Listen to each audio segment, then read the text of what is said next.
안녕하세요. 자, 법무법인 사무의 옥상 변호사입니다. 네, 최현 변호사입니다. 최양 변호사님, 오늘 주제는 뭔가요? 네, 많은 분들이 들어보셨을 때 구속 전 피의자 신문 혹은 영장 실질 심사에 대해서 말씀드리고자 합니다. 저희가 영장 실질 심사라고 많이 이제 뉴스에서 봤는데, 그게 이제 구속 전의 피의자 신문 제도, 이게 네, 이제 정확한 명칭인 거잖아요. 네. 이제 경찰에서 검찰에서 이제 사건을 수사하다가 이 분이 좀 큰 범죄를 저질렀다. 그러면은 구속해야 되겠다.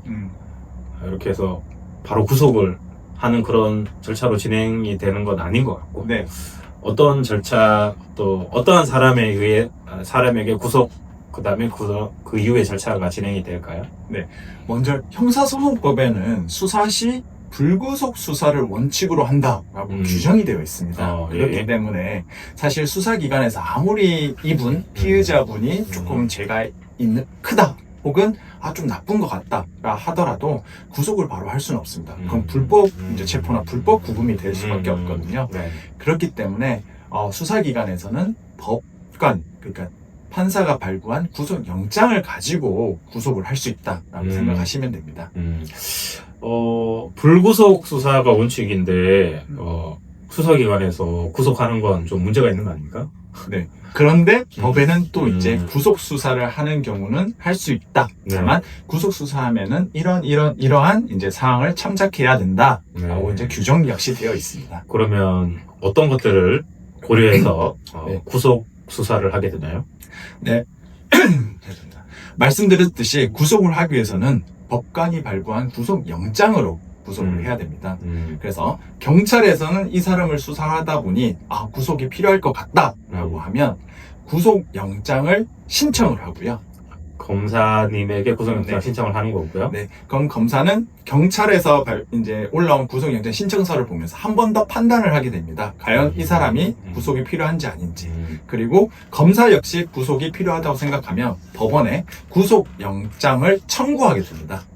그러면 이제 경찰 단계에서 경찰 수사관님께서 수사하다가 이분에 대해서 구속영장 발부가 필요하다고 하면 이제 바로 판사님에게 구속영장을 발부해달라고 요청하는 건 아니고, 네, 구속영장을 검사님에게 신청하고, 네. 검사님이 구속영장을 법원에 청구하는 이런 절차를 거치겠네요. 네, 맞습니다. 이제 구속을 해야 되는 경우가 있을 수 있잖아요. 네네. 고려사항이 있을 것 같은데, 몇 가지 어떤 고려사항이 있을까요? 네. 법원에서는 이제 검찰에서 음. 검사가 구속영장을 청구하게 되면 이제 크게 법에서는 4가지 정도를 고려해서 구속 여부를 판단한다라고 되어 있습니다. 네. 첫 번째는요, 당연히 피의자가 죄를 범하였다고 볼 만한 상당한 이유가 있어야 된다. 예. 전혀 죄가 없는데 그렇죠. 잘못한 게 아닌 것 같은데 이 사람을 구속했네. 당연히 이렇게 하면 안 되겠죠. 네, 맞습니다. 그리고 두 번째는 피의자가 일정한 주거가 없어야 된다라고 하고 있습니다. 네. 이제 주로 이제 도망가거나 이렇게 여러 가지 이제 신분이 불안정하신 분, 이런 분들이 네, 또 이제 구속의 가능성이 좀 높겠네요. 네. 그리고 세 번째는 피의자가 증거를 인멸하거나 인멸할 우려가 있을 때를 말하고 있습니다. 네. 증거는 본인의 혐의 사실을 뒷받침할 수 있는 여러 가지 이제 물적 증거, 물적 자료들 같은 것들을 좀 가리키는 거고요. 그런 것들을 좀 없앨 수 있다. 네. 이렇게 어디 폐기를 해버리거나, 네, 맞습니다. 이제 자료를 다 삭제해버리거나, 네. 그럴 가능성이 있을 때. 네. 네. 그리고 네 번째는 사실 2번과 조금 밀접한 부분인데요. 도주할 우려가 있을 때를 규정하고 있습니다. 네, 그러면 이제 네. 주거가 일정하지 않으신 분이다 보니, 네. 또 수사기관에서 이렇게 조사가 진행이 되면 어디론가 이제 도망갈 수 있다. 네. 혹은 그와 같은 우려가 있다. 네. 그럼 총 4가지 정도로 볼 수 있겠네요. 네, 맞습니다. 죄를 저질렀다. 네. 상당한 의심이 든다. 두 번째는 이제 주거가 부정하다. 세 번째는 이제 증거인멸 혹은 인멸할 염려, 상당 우려가 있는 사람이다. 그다음에 마지막 네 번째는 이제 도망 혹은 도망할 염려가 있는 경우이다. 이렇게 될 것 같은데요. 그러면 최양 변호사님께서 이제 얼마 전에 이제 서울중앙지방법원에서 이제 영장실질심사 다녀오셨었잖아요. 네.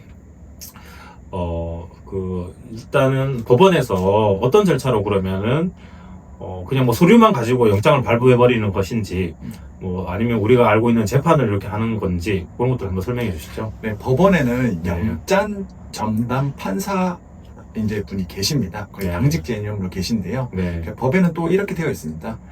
영장 청구 받은 판사는 지체 없이 피의자를 신문하여야 된다라고 되어 있습니다. 그러면은 네, 법원에 이제 피의자를 출석하라고 해서 이제 이야기를 들어보는 건가요? 네 맞습니다. 네. 그래서 통상적으로 이제 검사가 구속영장을 청구하면 지체 없이라도 되어 있기 때문에 거의 그 다음날 혹은 늦어도 이틀 이내에 이제 법원에서 언제 몇 시까지 오세요라고 합니다. 이 경우 피의자와 피의자의 변호인이 함께 이제 출석을 하게 됩니다. 네. 근데 뭐 이제 저희가 이제 경찰을 했었지만 이제 구속영장을 신청하고 뭐 이렇게 판사님에게 서류가 간다 치면 이제 왜 구속해야 되는지 이런 것들, 증거자료 이런 것들을 잔뜩 이렇게 정리해서 이제 수사 서류를 해서 이제 판사님에게 가잖아요. 그러면 이제 변호인하고 그냥 영장 실질심사를 받게 되는 피의자는 그냥 별다른 준비 없이 그날 출석만 하면 되는 건가요? 아닙니다. 네. 그 구속영장 청구서, 그러니까 말씀드린 것처럼 수사기관에서 왜 우리 피의자분을 구속을 해야 된다고 이제 명시된 그런 서류를 사실 전날 받아볼 수가 있습니다. 영장 실질 심사가 이루어지기 전날 저녁쯤에 이제 변호인이 받아볼 수 있습니다. 그럼 사실 그 자료를 가지고 수사기관에서는 4가지 모두 문제 있다고 항상 기재를 합니다. 하지만 이제 피의자분께서는 사실 다 억울한 부분들이 있을 수 있거든요. 그렇죠. 네, 그런 사실과 다른 부분이. 네, 맞습니다. 네. 그러한 부분을 거의 이제 밤새도록 준비를 해야 됩니다. 네, 그럼 매우 긴박하게. 맞습니다. 뭐 어쨌든 그저께도 야근 혼자 하셨잖아요. 네네네. 네, 저는 안 했고. 네, 근데 그와 같은 이제 변호인 의견서를 네. 작성해서 구속영장이 발부되어서는 안 된다라는 네. 취지로 주장하시는 거죠. 네, 맞습니다. 예. 그래서 영장 실질 심사에 가면 사실 피의자의 변호인분이 이제 진술을 하게 됩니다. 그래서 사실 시간이 많지가 않아요. 그렇기 때문에 사실 변호인 의견서, 그날 제출되는 변호인 의견서에 우리가 하고 싶은 말을 아주 자세히 집어넣어야 됩니다. 그리고 사실 변호인이 이렇게 말할 때 판사님께서는 사실 변호인 의견서를 계속 읽어보고 계십니다. 그래서 얼마나 변호인 의견서가 잘 준비되었냐에 따라서 사실 피의자분 입장에서는 그 짧은 시간으로 내가 구속되냐 안 되냐가 달려있기 때문에 상당히 전날부터 좀 많이 준비를 해서 이렇게 잘 진술하고 올 수 있도록 하는 게 중요합니다. 보통 뭐 이제 아주 압축적으로 진행이 되죠. 이제 그날 뭐 오후 2시든 뭐 이렇게 만약에 이제 실질 심사가 잡혔다. 그럼 이제 2시에 실질 심사가 뭐 1시간 내외로 좀 이렇게 진행이 되고요.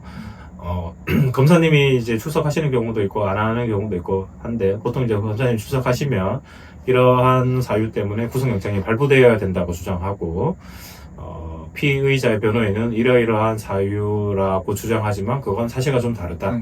그리고 좀 이 피의자 입장에서는 방어권 보장을 위해서는 불구속 상태에서 이제 수사도 받을 수 있도록 해야 된다, 이렇게 반대되는 주장을 하고, 그 짧은 시간에 이제 판사님께서 양쪽의 의견을 듣고 실질적으로 궁금한 부분이 있으면 피의자에게 직접 물어보기도 하고, 그리고 나서 이제 그날 뭐 주로 이제 저녁 시간대, 밤 시간대 이제 구속영장을 발부할지 기각할지 그렇게 결정을 하게 되죠. 네, 맞습니다. 네.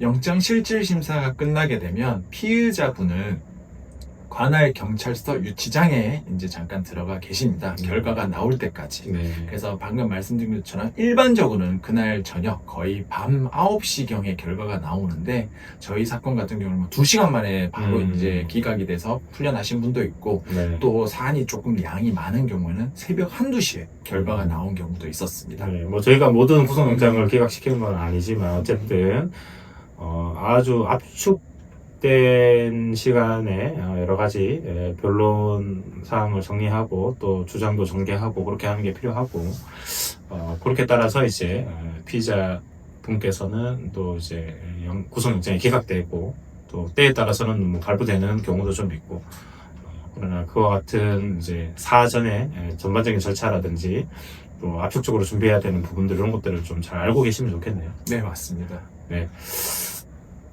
뭐 불구속 수사가 원칙이긴 하지만 이제 사안이 중대하고 뭐 여러 가지 뭐 도주의 우려, 증거인멸 우려가 있다 치면 이제 구속영장이 주로 이제 경찰에서 신청을 많이 하죠. 이제 우리 시청자분들이 접하는 일반적인 사건들의 경우에는 그렇게 되면 이제 검찰에서 구속영장을 청구하게 되고 그리고 이제 신문길이 잡히기 전날에 구속영장 청구서를 받아보게 되고 변호인들이 거기에 따라서 이제 변론 주장할 사항들 반박할 내용들을 정리해서 판사님 앞에서 이제 구속영장이 기각돼야 된다는 취지의 주장을 전개하고 이제 결과를 받아대는 뭐 이런 일련의 절차를 거치게 되겠습니다.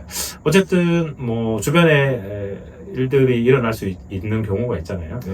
뭐 가장 중요한 부분, 뭐 포인트 이런 것들 한번 짚어주시죠. 결국은 이제 많은 이제 조사를 받는 분들이 피해자분들이 궁금한 거는 야, 제가 구속이 될까요? 안 될까요? 입니다. 그런데 수사기관에서는 사실 말씀드렸던 것처럼 4가지 사유 중에 한두 가지만 있어도 구속을 고려하게 됩니다. 그렇기 때문에 피해자분들께서는 미리 이러한 정황을 사실 준비하는 작업이 필요합니다. 수사기관에서 영장을 치겠습니다라고 해서 그날 알고 준비할 시간은 상당히 짧습니다. 방금 말씀드린 것처럼 전날에 이제 서류를 받게 되는데 그때부터 준비하면 사실 많이 짧습니다. 그래서 미리 이제 그 사안에 대해서 같이 변호인과 고민을 하고 자료를 모아놓은 상태에서 이제 준비가 된다면 더 적극적으로 말할 수 있는 부분이 있기 때문에 사실 먼저 상담을 받고 준비하는 게 좋을 것 같습니다. 네, 뭐 수사 과정에서 변호인들의 여러 조력을 받아서 수사기관에서 이 혐의자에 대해서는 피의자에 대해서는 방어권을 좀 보장해 줄 필요가 있고 불구속 수사를 원칙으로 해야 되겠다라고 하는 게 가장 뭐 좋은 선택지일 것 같고요. 그게 아니라 이제 수사기관에서 상당히 혐의가 중대하다고 보고 여러 가지 사유를 판단하여 구속영장을 신청할 것 같다라는 이제 예상이 되면 반박되는 여러 증거 자료들 또 주장들을 정리하고 해서 구속영장 실질 심사가 잡히게 되면 전날에 아주 압축적으로 여러 가지 의견서 정리라든지 그리고 실제 신문 당일날 가서 주장을 아주 임팩트 있게 판사님에게 잘 전개하는 그런 노력들이 좀 필요한 것 같습니다. 오늘은 여기까지 하겠습니다.